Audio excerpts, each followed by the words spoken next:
silence between Esther and Glenn used to be comfortable. The kind of silence where a glance was enough, a touch on the arm said, "I see you." But now, that silence had stretched too long and grown cold. Glenn was home less and less. First it was a new project, then a networking dinner, then simply unexplained absences. Esther sat at the dining table every evening, serving 2 plates, waiting past 9 p.m. Sometimes Glenn came home with tired eyes and a half-hearted excuse. Other times, she simply heard the door open at midnight, followed by the rustle of his clothes as he quietly slipped into bed without a word. He didn't even say goodnight anymore. What hurt most wasn't the lateness. It was how unfamiliar he had become, even while sharing the same space. One night, as Esther stood folding laundry in their bedroom, she tried to meet his eyes. Glenn stood across the room, fiddling with his tie, already turning his back to her emotionally. "You're working late again," she asked, not accusing, just searching. He nodded without meeting her gaze. "Big clients. Anna's leading the pitch. I need to oversee it." The name Anna lodged somewhere deep in Esther's chest. She'd heard it in passing before. She didn't know what Anna looked like yet, but something inside her flinched every time the name escaped Glenn's lips. "You could have at least told me earlier," Esther murmured. Glenn sighed, impatient now. "I didn't know I had to report every minute of my day." The words stung. She blinked away the hurt and smiled faintly, turning her attention back to the pile of folded clothes. But deep inside, she felt something crumble, something they had both quietly stopped tending to. And somehow, without a fight or a scream, her marriage had begun to vanish. It was a Tuesday evening when Esther found the first sign she could no longer dismiss.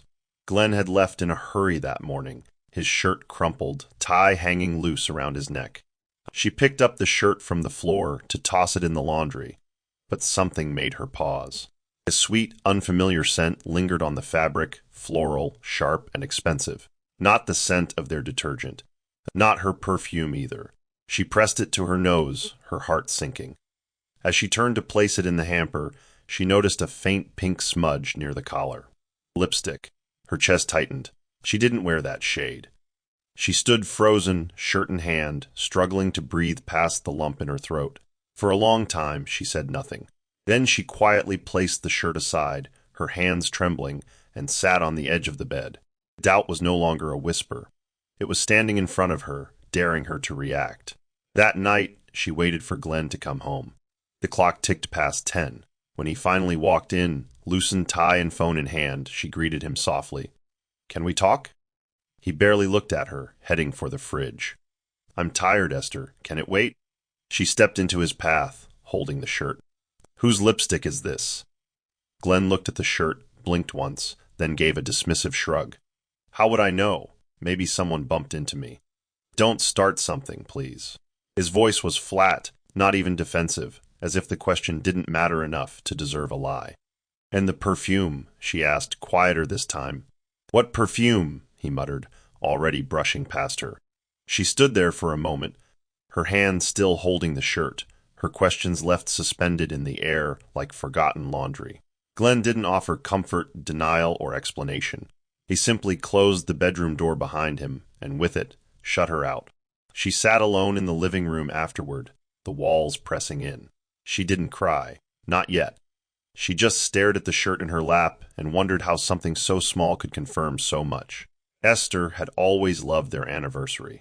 It was one of the few days she could count on Glenn to pause his busy world and look at her like she mattered. But this year, the day arrived like any other. No flowers, no text, not even a reminder that they once made vows under a rainy sky. Esther still got dressed. She wore a navy blue dress he once said made her look strong and soft at the same time. She booked a table at the restaurant where they'd first celebrated their engagement. A quiet corner booth with candlelight and red wine. She ordered for 2 and waited, checking her phone more times than she would admit. 1 hour passed, then 2.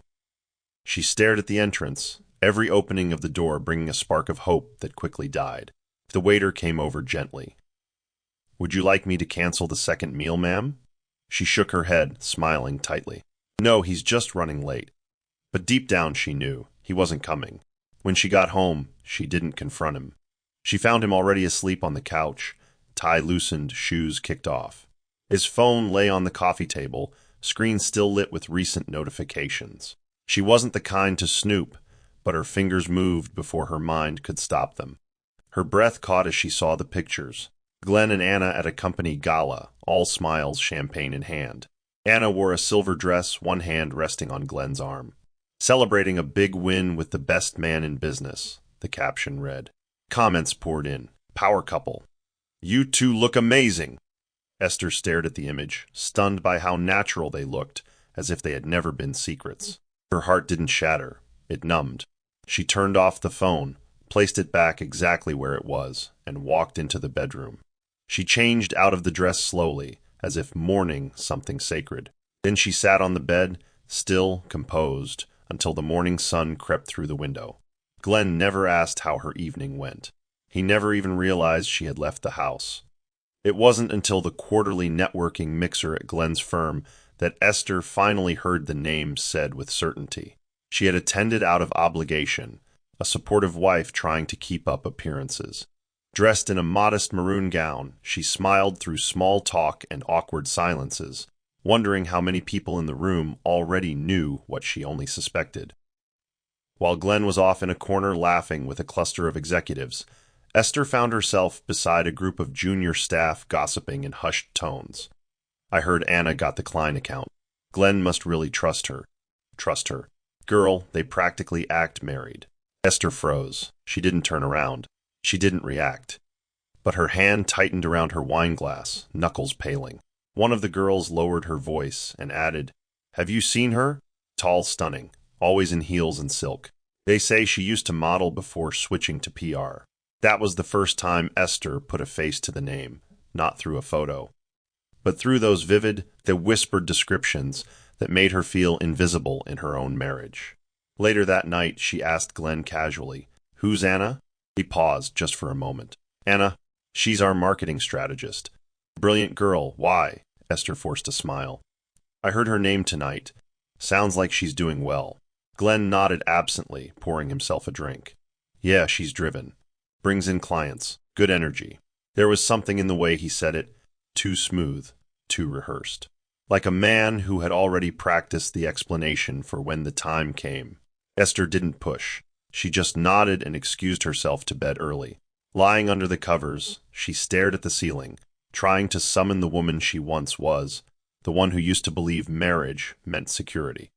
Instead, all she felt was the slow drip of displacement.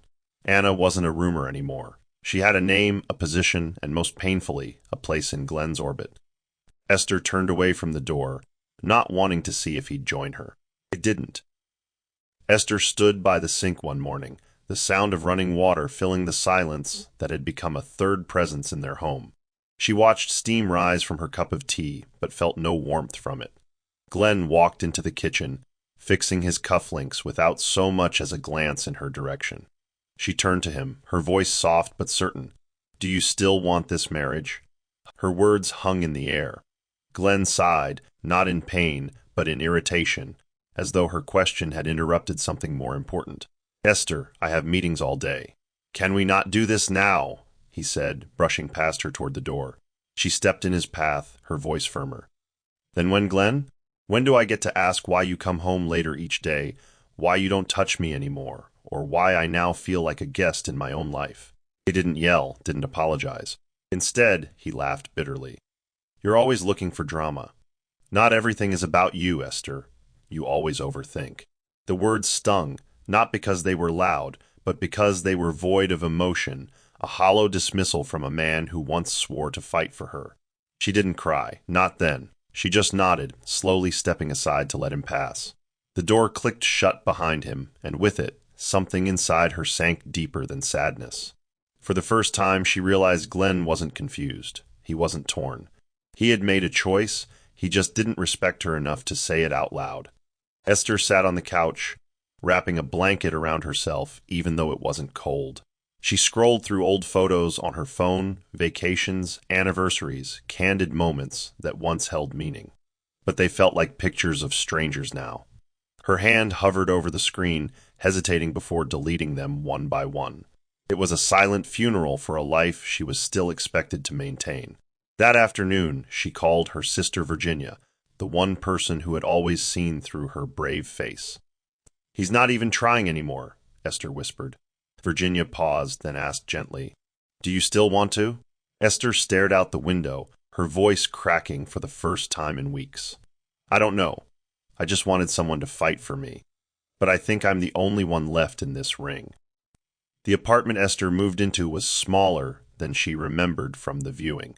It had white walls, a single window that barely caught sunlight, and a faint smell of fresh paint that couldn't hide the hollowness.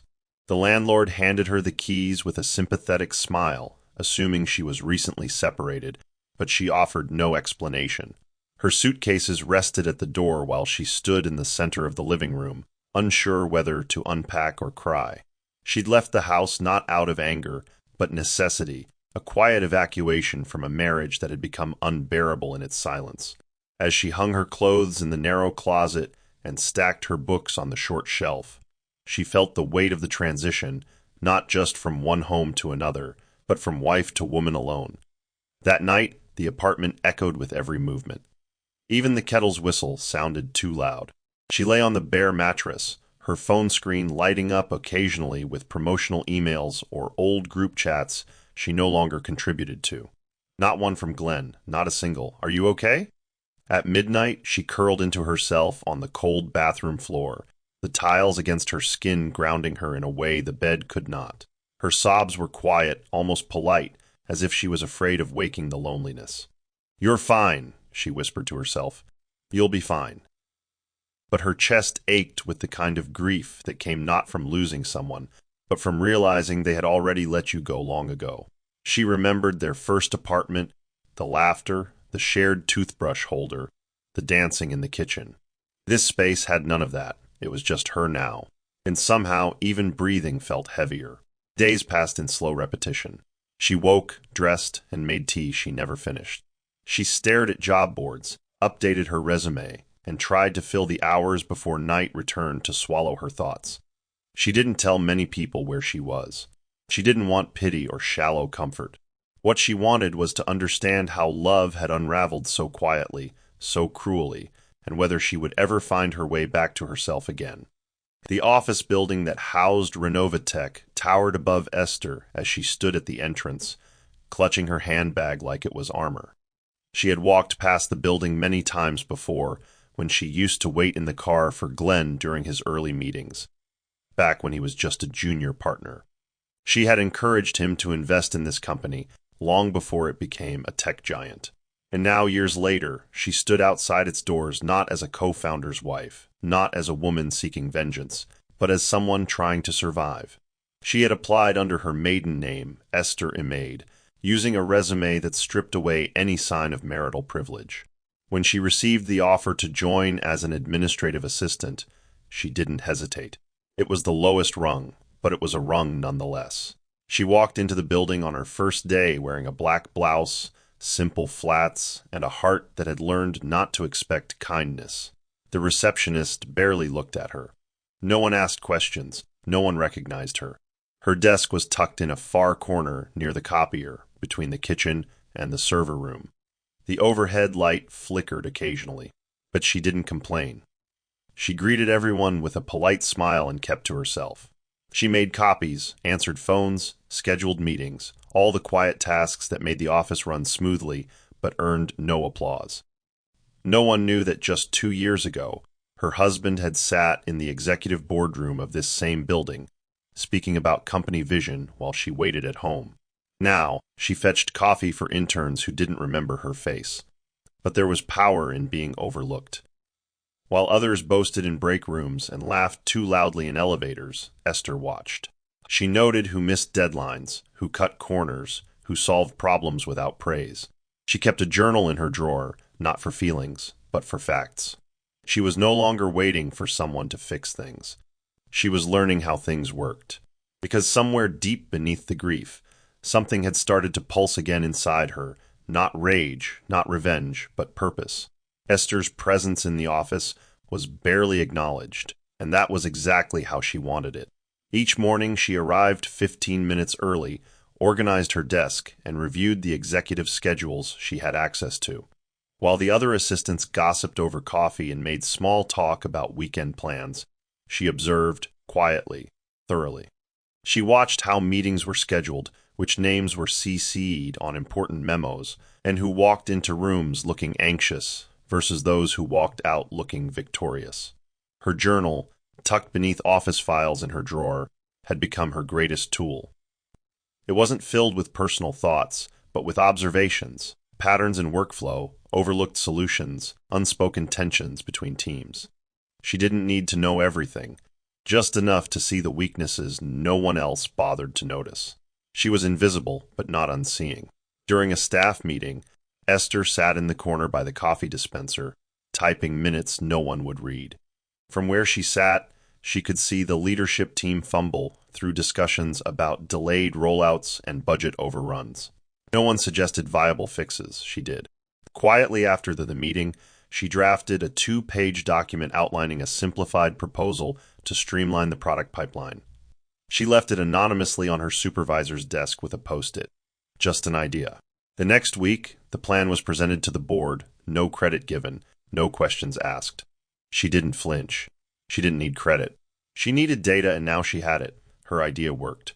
Late that afternoon, as the staff poured out of the building, Esther stayed behind, refilling the paper tray of the copier. The young intern, Sam, paused beside her. "You don't talk much, do you?" he said, smiling. Esther returned the smile gently. "I listen," she replied. He nodded as if understanding more than he let on. "Smart."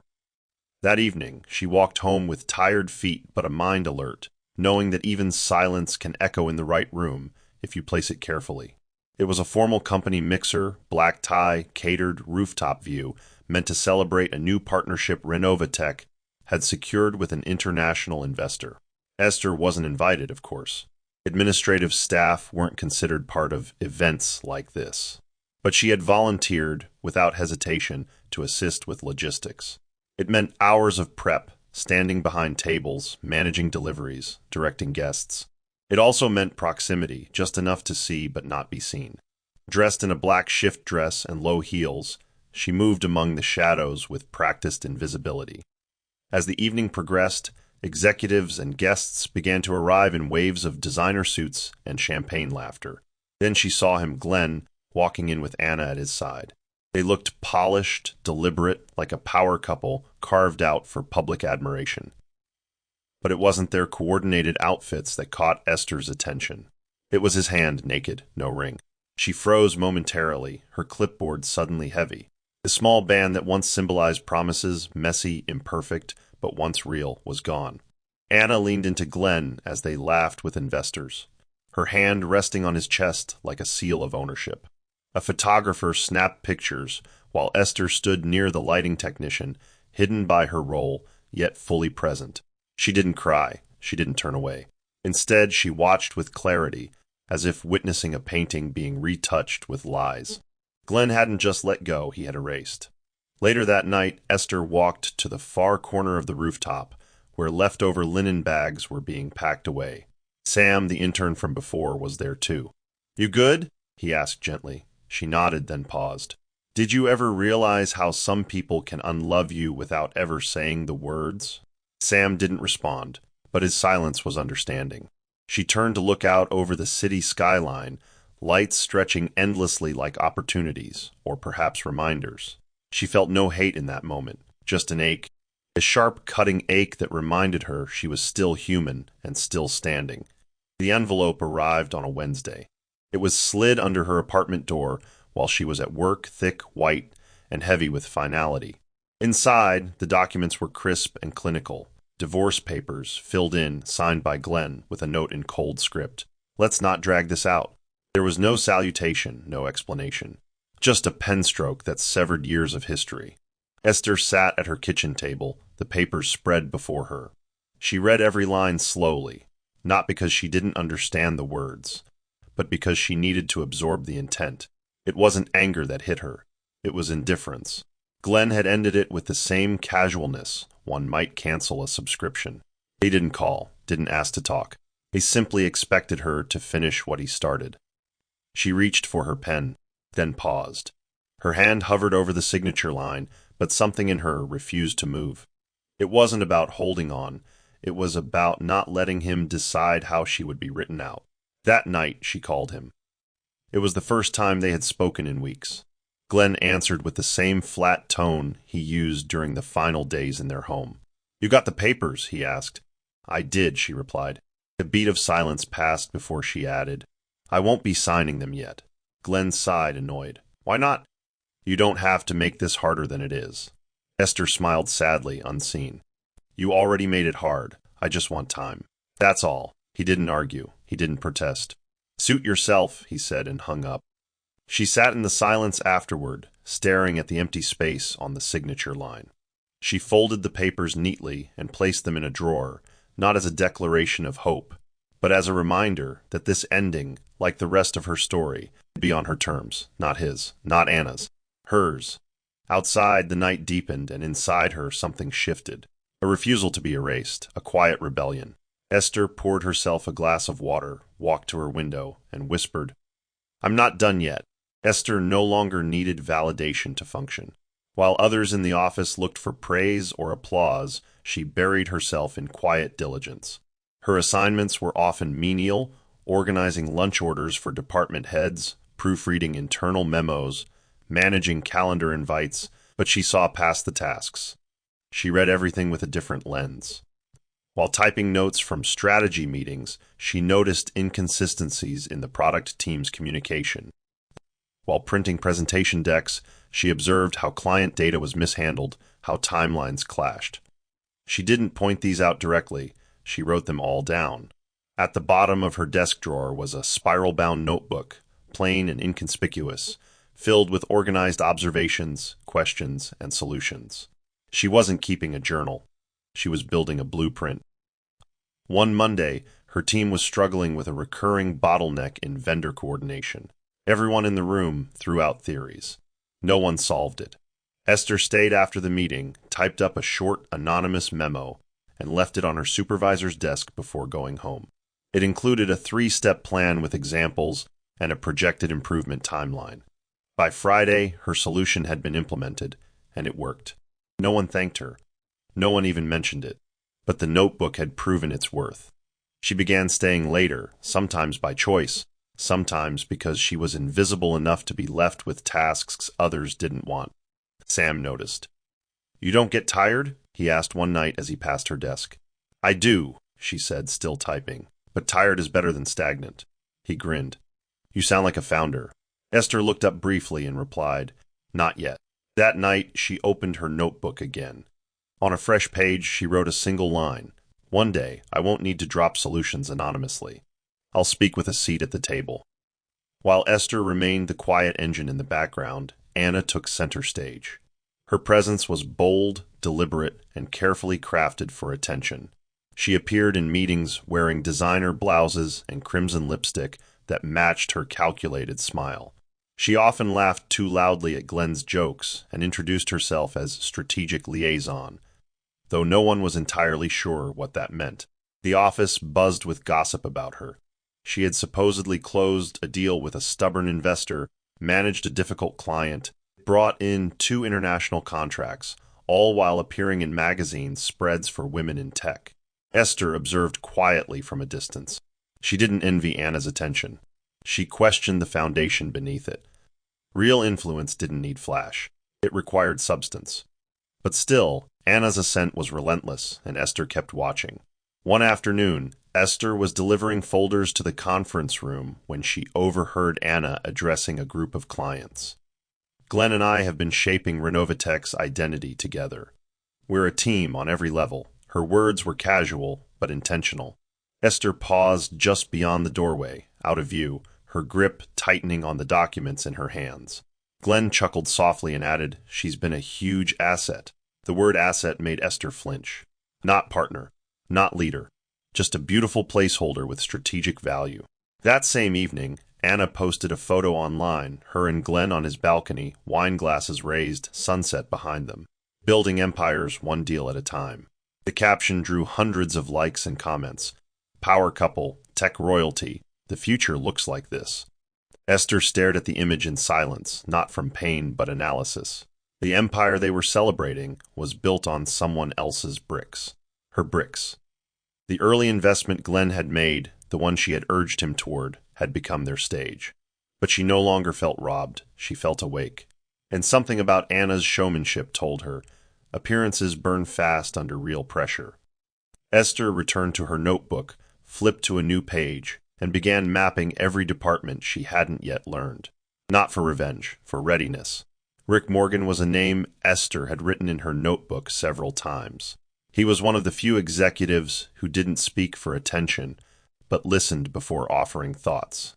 Older, sharp-eyed, and respected across departments, he had a reputation for noticing what others missed. One Thursday morning, as Esther handed him a revised logistics report, he paused and glanced over the formatting. "You did this?" he asked, brow raised. She nodded. "Yes, sir, I adjusted some of the figures from last quarter. They were misaligned with the vendor billing logs." Rick looked at her fully for the first time. "That wasn't in your job description." Esther smiled faintly. "No, but the mistake would have cost us a lot if it kept cycling through." He said nothing at first, then tucked the file under his arm. "Walk with me." She followed him down the corridor, wondering if she'd crossed a line. Instead, he stopped at his office door, opened it, and gestured her inside. "Tell me what you want to do here," he asked. "Long term." Esther hesitated before answering. No one had asked her that. "I want to solve problems before they become headlines," she replied. "I want to help build things that last." Rick leaned back, folding his arms. "You're wasted in that corner desk." He stood and pulled a file from his drawer. "There's a cross-departmental shadowing program. It's usually reserved for mid-level analysts, but I think you're due." She blinked, surprised. "I'm just an admin," Rick shook his head. "You're a strategist in disguise. We need people who see patterns others ignore." As she walked back to her desk, heart pounding, Esther didn't smile outwardly, but inside something bloomed. Not pride, not arrogance, just affirmation. That night she stayed late again, but this time it felt different. She wasn't hiding anymore, she was positioning. She opened her notebook, flipped to the front page, and under the first line she ever wrote, "Learn everything," she added a new one. "Don't just build the table. Prepare to sit at the head of it." It had been weeks since Rick enrolled Esther in the cross-departmental shadowing program, and each day exposed her to a new layer of Renovatech's machinery. That evening, after attending a product refinement meeting on the 10th floor, she entered the elevator just as the doors began to close. A hand shot in and stopped them, and it was him. Glenn stepped in, alone, scrolling through his phone with the same careless charm she once mistook for warmth. He didn't notice her at first. He was too engrossed in whatever message Anna had likely sent. But when he finally looked up and saw her standing calmly at the far end of the elevator, something flickered in his eyes, surprise, discomfort, maybe even curiosity. "Esther," he said, uncertain. She didn't blink. Glenn. Just his name. Nothing more. No tremble in her voice. No hint of longing or accusation. He seemed thrown off by her presence, by how poised she looked in her tailored black blazer and smart heels. He glanced around the elevator awkwardly. "Didn't expect to see you here. You still work?" She looked at him squarely. "Yes, I still work." A beat passed. "That's good," he mumbled. "You look different." She gave a faint nod. "So do you." The elevator stopped at the 6th floor. Neither of them moved. A quiet buzz filled the air before Glenn broke the silence again. "You know, I always wondered if you'd land on your feet." Her reply was measured, soft but piercing. "I didn't fall, Glenn. I stepped away." He opened his mouth as if to say more, but didn't. When the elevator reached the lobby, she walked out without looking back. Outside the glass doors, the wind caught the edges of her coat, and she stood there for a moment, gathering herself, not because she was shaken, but because she wasn't. For the first time in what felt like forever, Esther realized the sight of Glenn no longer wounded her. It didn't inspire rage or sadness or longing. It simply passed through her, like weather. That night she didn't write in her notebook. She didn't need to. The woman she was becoming had just been tested face to face, and she hadn't flinched.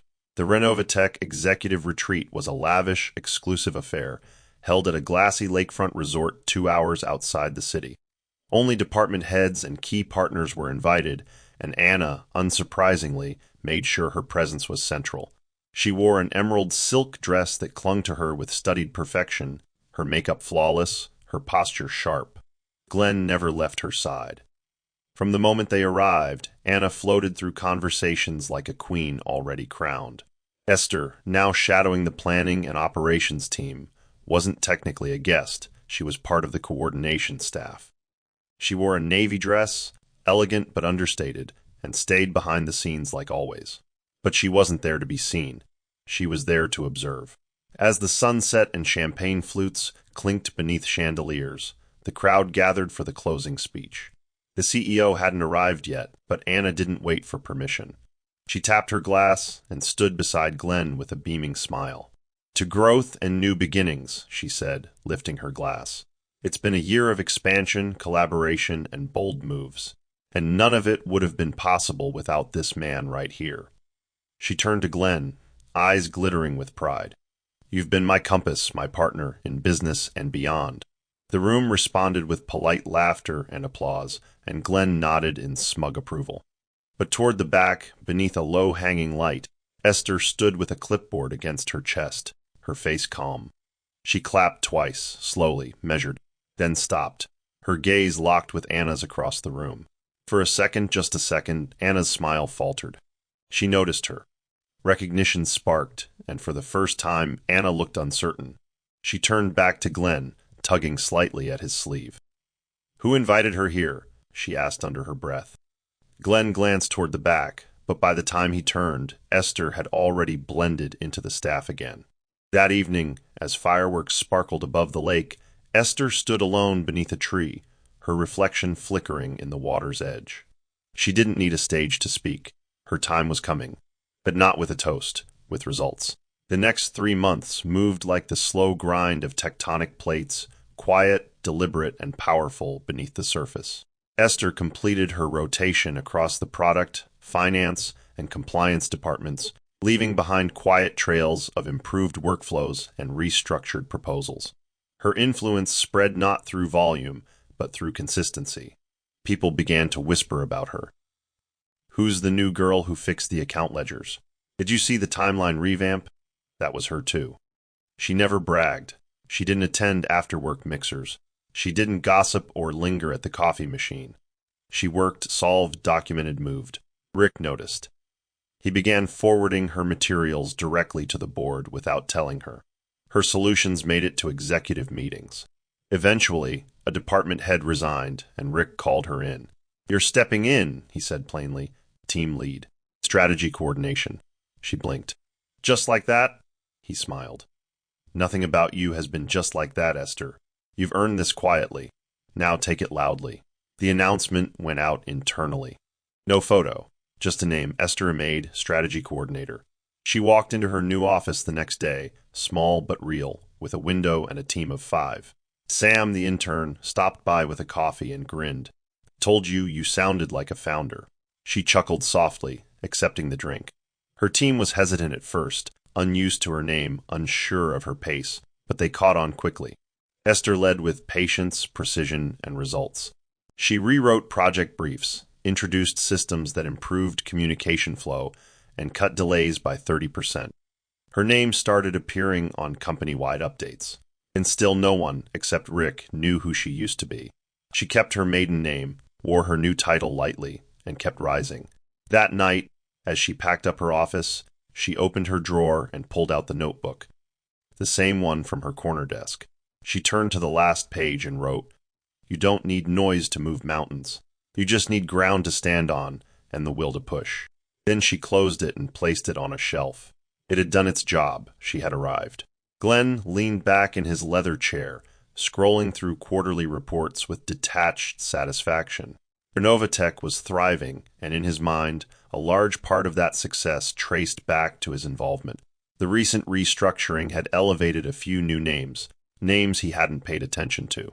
One in particular kept surfacing on internal memos, Esther Maid.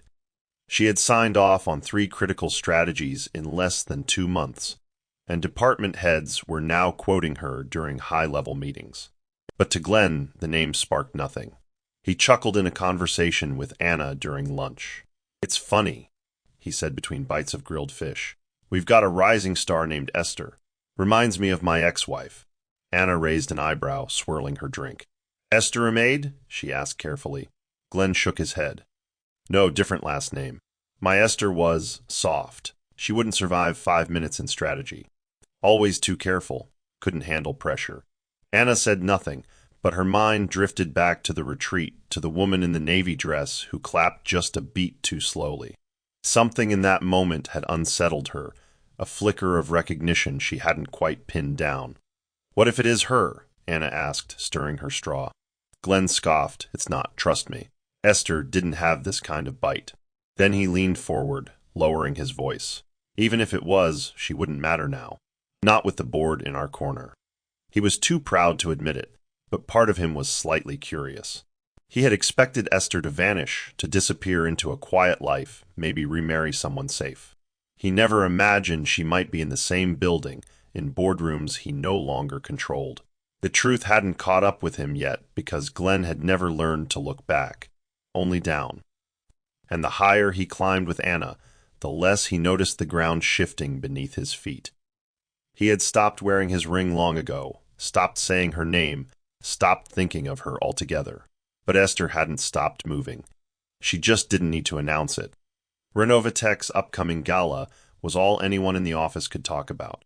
It was their largest event of the year, designed to showcase the company's growth and honor its top executives and strategic teams. Invitations were sent out in sealed gold envelopes with embossed logos, symbols of status and belonging. Esther received hers during a Monday morning meeting. It was hand-delivered by the assistant to the event director. "Ms. Maid," the assistant said with a smile, "you're on the featured list for strategic innovation. You'll be recognized during the presentations." Esther accepted the envelope with a nod, though her heart skipped once. She already knew the gala would be grand, public, and widely attended. It wasn't just a celebration, it was a stage. Later that afternoon, as she walked through the common area, she saw Anna standing near the coffee bar, gleaming in a fitted blush suit, handing out invitations herself like a social queen distributing tokens of favor. "Esther," Anna called, waving her over. "I'm so glad you're coming." Her voice was coated in sugar, but her eyes searched for control. "It's going to be a magical night. Glenn and I have been planning it for months. You'll be there, right?" Esther smiled politely, holding up the envelope. "Already got it." Anna stepped closer, lowering her voice just slightly. "There'll be a lot of eyes watching. I just hope everyone brings their best selves." Her words hovered in the air like perfume, pleasant on the surface, poisonous underneath. Esther returned the gaze without blinking. "I always do." Then she walked away. As she returned to her office, she didn't shake. She didn't second-guess. The gala wouldn't be about dresses or music or speeches. It would be about position, timing, visibility. She sat at her desk, opened her calendar, and made a private note for the night of the gala. Do not shrink. That evening, she called Rick and simply said, "I'm ready to present to the board this week. Let them hear it from me." Rick replied with quiet confidence, "I've already cleared the room. It's your time." Esther closed her laptop and looked out the window. The invitation had been given, but the arrival, that would be hers to command.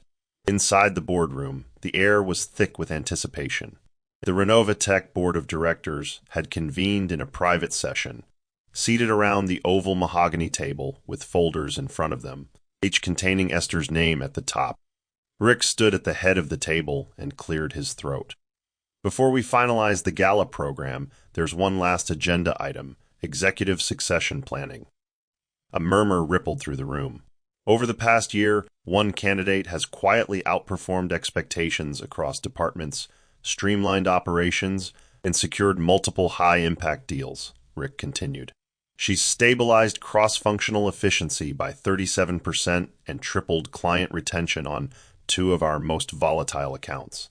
Her name is Esther Maid. The room shifted. Some directors nodded. Others looked surprised. The board recommends appointing her as the new CEO of Renovatech, effective immediately, pending formal announcement at the gala. No one objected. The vote passed unanimously. Meanwhile, in her office, Esther sat motionless after Rick's call. "It's done," he had said. "The floor is yours." She didn't cheer. She didn't call anyone. She simply stood and walked to the mirror behind her door. She looked at herself, not the woman who cried in her old apartment, not the one who had clung to a disintegrating marriage, but the strategist, the executive, the leader she had quietly built herself into. She straightened her shoulders, her eyes calm. She thought of all the meetings she sat in silently, all the nights she studied company workflows until dawn, all the times she was dismissed. None of that mattered now. They had voted, and they had voted for her. She took the afternoon off, went to a small shop downtown, and picked up a tailored black suit. Sleek, powerful, unapologetically refined. Not a costume. A confirmation. That night, she stood by her window with the city beneath her and whispered one line to the glass. "Now, let them watch me walk in." Esther stood at the cemetery gate just after sunrise, a small bouquet of white lilies in hand and a folded piece of paper tucked inside her coat.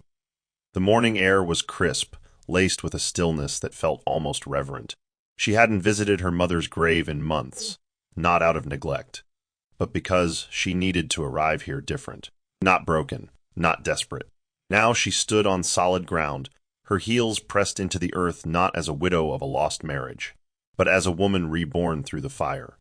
She found the headstone beneath a tree and knelt slowly, brushing away leaves with quiet fingers. "Mama," she whispered, her voice low but steady, "I know it took a while, but I finally remembered who you raised me to be." She placed the flowers gently, then reached into her coat and pulled out her wedding ring, the one she had kept, not as hope, but as memory. She laid it at the foot of the grave. The wind picked up softly as she unfolded the note she had written the night before. It wasn't long, just a few lines about strength, silence, and the weight of finding her voice. "Tomorrow," she read aloud, "I will walk into a room where I once disappeared. This time, I won't be standing in the corner. I'll be standing at the front." Her voice cracked slightly, but she did not cry. She pressed the note into the flowers and stood, brushing dust from her trousers. As she turned to leave, her phone buzzed. A final confirmation for her gala appearance, press coverage included. Esther tucked the phone away. She wasn't nervous. She was resolved.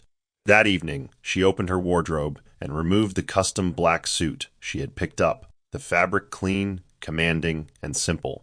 She laid it across her bed, smoothing the lines with deliberate hands. For dinner, she didn't eat much, just tea and bread. Her mind wasn't on celebration, but clarity. She sat by her window and watched the city glow, each light below a symbol of motion, of noise. But she wasn't chasing spotlight. She was stepping into her place. And by morning, every room that once dismissed her would finally see her not as the wife who was forgotten, but as the woman they'd never forget. The gala was a spectacle, towering crystal chandeliers, velvet drapes, gold-plated name tags, and a red carpet entrance that pulsed with camera flashes and designer heels. Anna had made sure of it.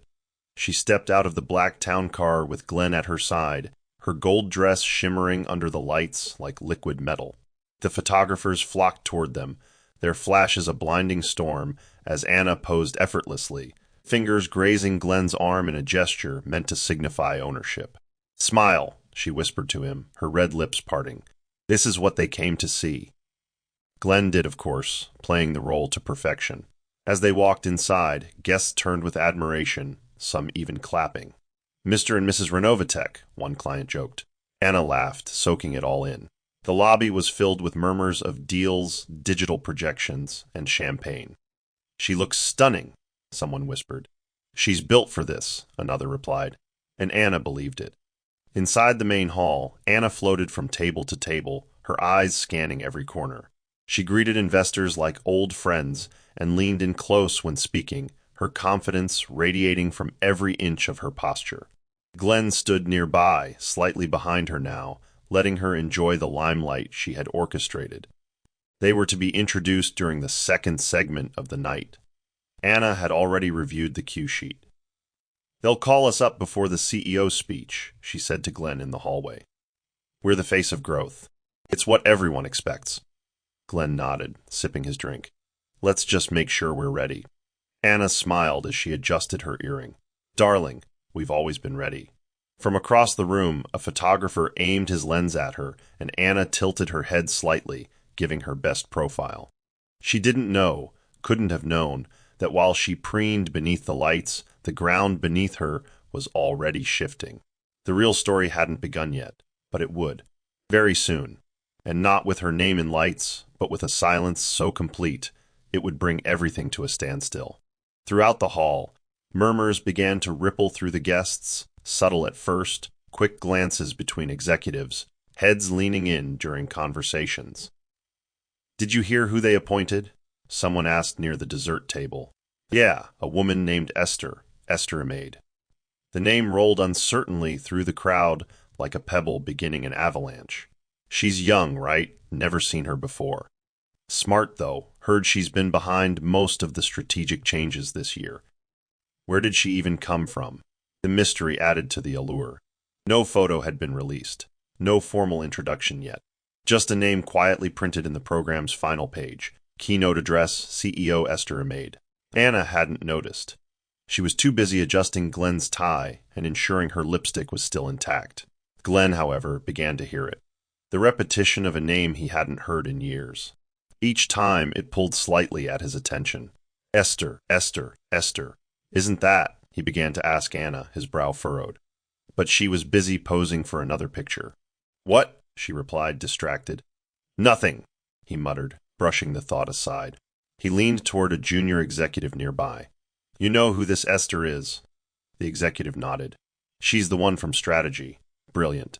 Been running circles around the finance team for months. Heard Rick brought her in personally." Glenn nodded, slowly sipping his drink. His fingers tapped against the glass. Something wasn't right. Across the room, more guests flipped through their programs and pointed to the final segment. "Wait, she's giving the closing speech? That's the new CEO. How have we never seen her?" Anna finally picked up on the buzz and frowned.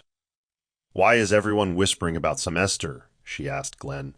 He looked pale for a moment, then offered a stiff smile. "Probably nothing," he said, but inside, a chill slid down his spine. His memory was catching up. The name was no longer a coincidence. It was a reckoning, and the night hadn't even begun. The lights dimmed slightly as the MC stepped onto the main stage, a polished man in a navy tuxedo with a wide smile and a commanding voice. The room quieted in anticipation. "Ladies and gentlemen," he began, scanning the cue card in his hand, "before we move into our closing segment, we have one final and very important announcement to make." His voice was steady, but his hands trembled slightly as he glanced again at the name printed on the card. Glenn and Anna sat at the front table, their postures confident, smiles fixed for the cameras. But the MC hesitated, just enough for the crowd to shift uncomfortably in their seats. "Tonight," he continued, his voice tightening, "we are honored to introduce not just a speaker, but the visionary leader who has been appointed as Renovatech's new chief executive officer." A murmur rose from the far left of the room. Anna's hand curled into Glenn's. "Please," the MC said, adjusting the microphone, "join me in welcoming Ms. Esther a maid." A stillness swept over the hall. For a second, no one moved. Then chairs creaked. Heads turned. Programs dropped. All eyes shifted away from Glenn and Anna, searching. Glenn's jaw locked.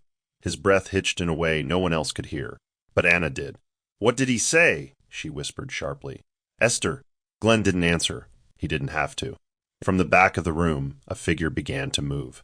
Not rushed, not grand, just deliberate. The music stopped without being asked.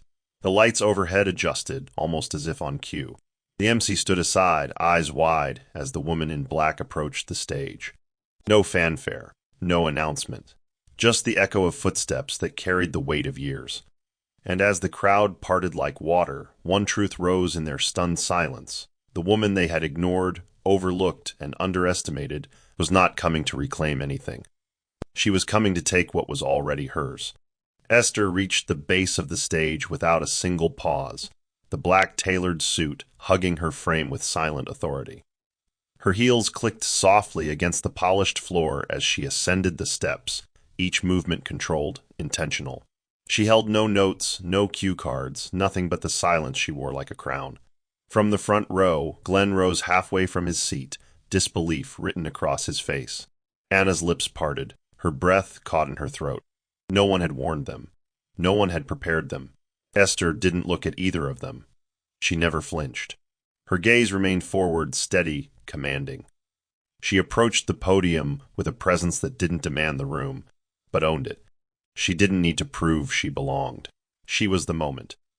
As she stood before the microphone, the crowd leaned in unconsciously, the room still holding its collective breath. Esther scanned the faces before her, powerful men and women, board members, strategists, analysts, many of whom had never truly seen her. Now, they couldn't look away. She took a single breath and spoke, her voice smooth and composed. "Good evening. Thank you for your patience." A ripple of energy passed through the room, not from her volume, but her control. Tonight marks more than a transition. It marks a return of focus, of intention, and of accountability. A few heads nodded. She continued, "I began my journey here without recognition, without titles. I watched, I listened, I learned." She glanced briefly toward the direction of the corner Glenn and Anna occupied, her voice unwavering. "And when the time came to act, I did. Quietly, consistently, without asking for applause." The crowd began to shift. This wasn't just a speech. It was a statement. Esther didn't raise her voice. She didn't smile. She didn't need to. The silence she created was louder than anything Anna had ever said.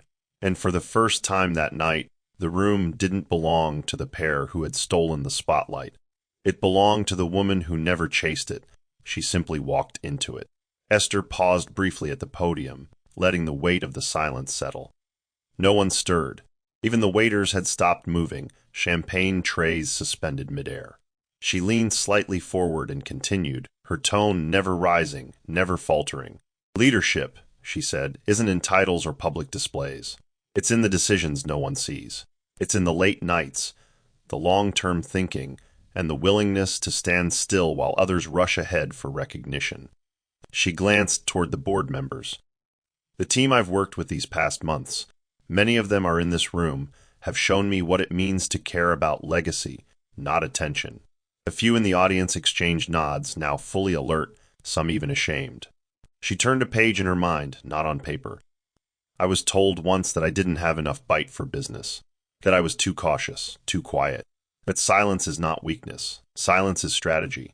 It gives you space to see what others miss." Anna sat frozen, her nails digging into her palm. Glenn's face had drained of all color. He looked as though he had seen a ghost, but Esther wasn't a ghost. She was flesh and power and grace, no longer the woman he walked away from, but the one walking into everything he'd tried to claim without her. Esther gave one final line before stepping away from the mic. "This isn't revenge. This is restoration. Not because I was denied a seat at the table, but because I learned how to build a better one." The applause came slowly at first, tentative, stunned, then louder, stronger. A wave of admiration for a woman who had never once demanded their respect, but now commanded it completely. Esther stepped down from the stage without smiling, without waving, without gloating. She simply returned to her seat at the head table, the one reserved for the new CEO. As she sat, her eyes met Glenn's for the briefest second. Not with anger, not with pity, just closure. And in that quiet glance, everything was finished. Glenn remained seated long after Esther descended from the stage, his body frozen in the polished chair, his glass untouched beside him. His mind was in disarray, scrambling for explanations that wouldn't come. The name Esther Imade was now cemented in every mouth in the room, and there was no mistaking it anymore. That was his Esther, the woman he had dismissed, the wife he had quietly walked away from without ever truly looking back. He turned slightly toward Anna, who had lost all color in her face. "Did you know?" he whispered. She didn't answer. Her fingers trembled slightly as she reached for her clutch. The lights dimmed for the next speaker, but neither of them heard a word. Glenn's pride, so carefully curated, had collapsed like glass in a storm. He had expected to dominate the night, and instead, he had been eclipsed without a single confrontation. A guest from another firm leaned toward their table. "She's remarkable," he said. "You two must be proud of how far she's come under your leadership." Glenn forced a nod, but Anna stiffened. The irony was cruel. The woman they had condescended to in silence was now the one everyone wanted to meet. I didn't even know she was on our radar, Anna muttered under her breath, her voice strained. This has to be Rick's doing. That old man's been playing chess behind our backs. Glenn looked at her sharply, irritation rising. It wasn't Rick, he snapped, more to himself than her. She did this. She built it. And suddenly, the realization stung harder than anything else. Esther hadn't sabotaged them. She hadn't tried to get even. She had simply outgrown him, outperformed, outlasted, and outshone everything he thought he controlled. His jaw clenched, his ego bruised beyond repair. There would be no redemption arc here, no apology to earn her grace again. She hadn't left him behind out of bitterness. She had simply stopped looking back. And in the mirror of her success, Glenn was forced to see himself, small, shallow, and irrelevant. The applause that still echoed in the room wasn't for a man who once built empires. It was for the woman who had quietly built herself.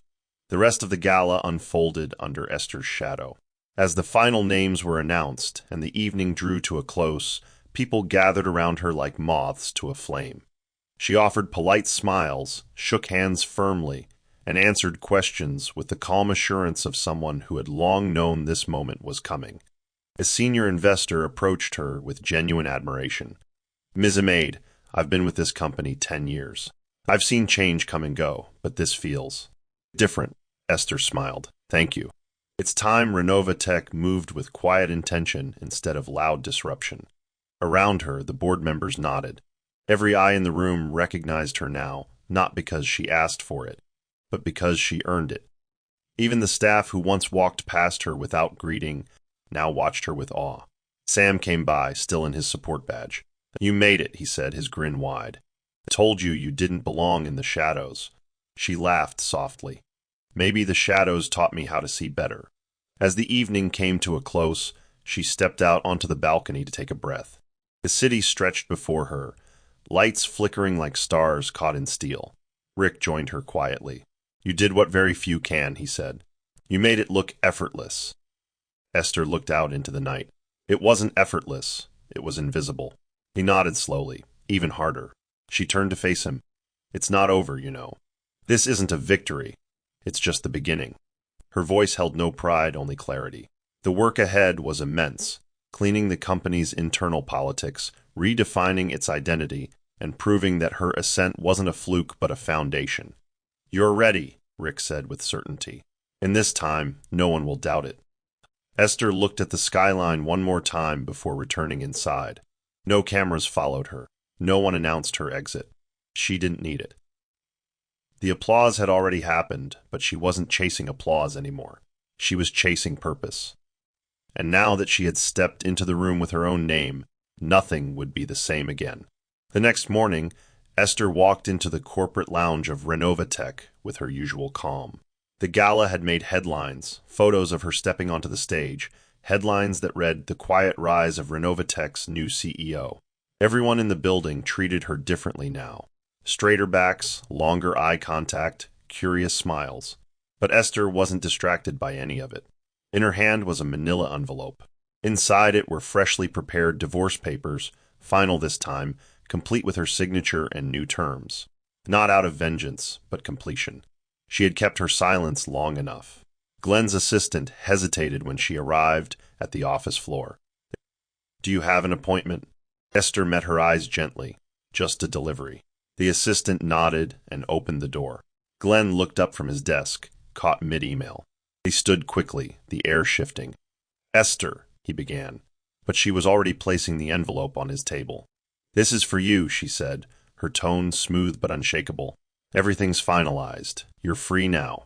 Glenn stared at her, stunned. I never expected. No, she interrupted softly. You didn't. That was the problem. He reached for the envelope but didn't open it. I was going to reach out, he offered. We could have. We already did, Glenn. Years ago. You just didn't notice when it ended.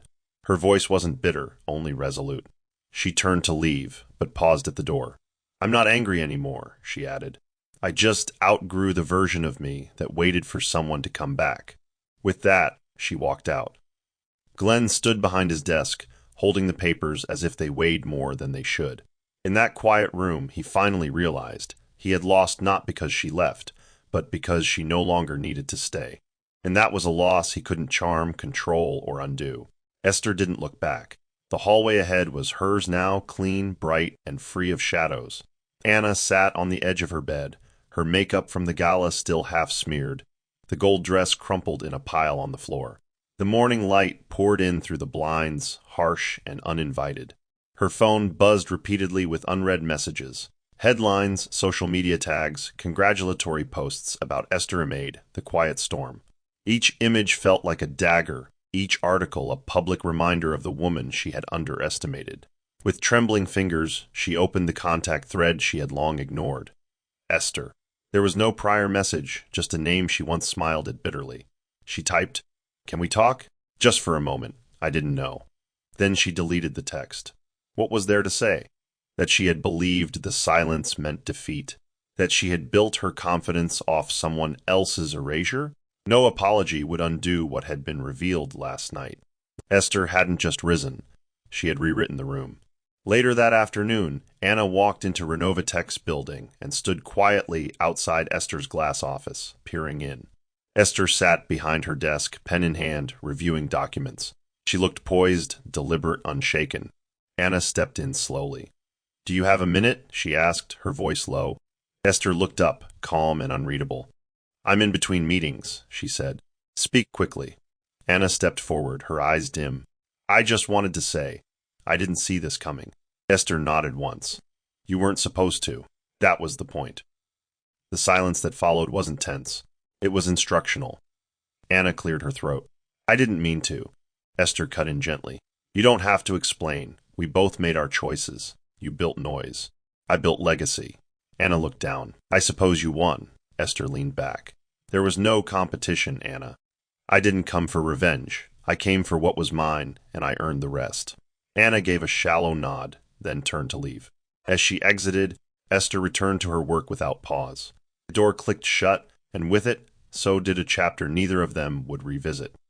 Esther never responded to Anna's message. She didn't block her. She didn't send a quote or a parable. She simply moved on, because some answers are best left in silence, and silence, when earned, is the loudest statement of all. The following week, the company settled into its new rhythm under Esther's leadership. Meetings were shorter, decisions sharper, and morale surprisingly higher. Her presence at Renovatech had become both a stabilizing force and a quiet catalyst for long-term change. She didn't parade through hallways or bark orders. She walked with intention, answered directly, and listened more than she spoke. Employees began to echo her values. Clients trusted her tone. She wasn't trying to be a star, she was building a structure. One morning, she stood by the panoramic window in her office, looking out at the city bathed in dawn light. Her assistant entered with the final print of her business profile for the company's magazine. "Would you like to review the headline, ma'am?" Esther took the copy and smiled faintly. The headline read, "She led from the shadows and took the stage without raising her voice." She nodded. "Send it." That evening, she walked out of the office alone. No entourage, no driver. Just her coat, her bag, and a mind full of vision. On her way down, she passed by the same receptionist who once never looked up when she signed in. Now the woman stood. "Good night, Ms. Amaid," she said warmly. Esther smiled. "Good night, Laura." Outside, the wind swept through the street gently, and she pulled her coat tighter. A message came in on her phone from a new hire asking for leadership advice. She replied with one line, "Begin where they think you can't." She walked past the old cafe where she used to sit during breaks, unnoticed. Now, the owner nodded at her through the glass. She walked past it all, not with arrogance or nostalgia, but with grace. She had not returned to take back anything. She had not needed to win anyone over. She had arrived for herself, and she had stayed long enough to become undeniable. Her strength wasn't in how she fought back. It was in how she rebuilt quietly, brick by brick. And as she crossed the final street to her home, she whispered to no one but herself, "I didn't need to be loud. I only needed to be clear," and she was, fully. Finally, enough. Here's the Bible verse, Isaiah 60 verse 22 KJV. "A little one shall become 1,000, and a small one nation. I, the Lord, will hasten it in his time." This verse reflects Esther's quiet rise and divine timing. She started from a lowly place, overlooked and underestimated. But at the right time, she stepped into greatness. Her growth wasn't rushed. It was sovereign. Moral of the story: greatness doesn't demand permission. It arrives when preparation meets purpose. You don't need to chase validation from those who diminish you. Build in silence, rise with clarity, and let your work speak louder than your wounds. Esther's story reminds us that the ones who laugh today may never see the quiet fire you're building. Don't defend yourself. Don't explain. Let time reveal everything. That's the end of the story. What did you learn from this story? Drop your thoughts in the comment section. Leave a like and don't forget to subscribe and turn on post notification so that you'll be notified whenever we drop our next videos. Also, share this video to someone who might be interested. Thank you so much for watching.